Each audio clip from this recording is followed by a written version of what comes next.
again talking about improving your confidence through your balance. So, strangely enough today, just to take a bit of a break, I'm doing this sitting down. Okay, so grab yourselves a chair, press pause, and then press play again when you're ready. Okay, so you've got your chair, you're in place. I'm just going to turn this chair slightly side on so it makes a bit more sense what I'm doing. Okay, I'm going to put my foot on the ground.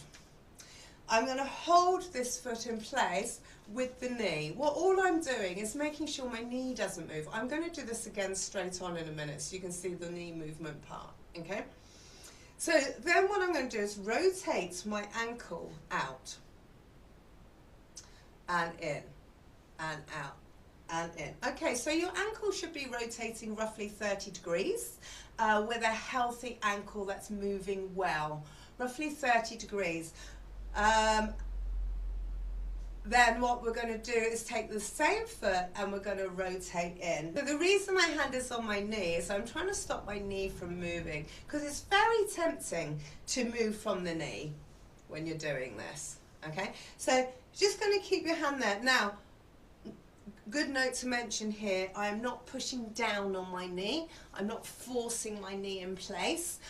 All I'm doing is keeping my hands on it, sort of helping out myself mentally here, really. If I hold my hands going, it's pretty obvious my knee's going. So it just gives myself that sort of mental cueing. So I'm going to bring my foot in. Your foot should be coming in about 10 degrees with a normal healthy ankle, okay? It probably isn't coming in 10 degrees, but that's what you're looking for eventually.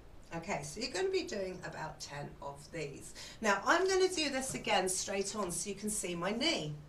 I'm going to be taking my other foot so you can join in with me at the same time. I'm going to put my hands on my knee. Again, I'm not pushing down at all. If you have got knee operations, or you're waiting for knee operations, or you've got knee pains, you can still do this. You do not press down. Okay, so it's just very lightly in place. If putting your hands lightly in place worries you, don't use your hands at all. I like to use them just so I can see what's going on, and it's a good mental job for myself.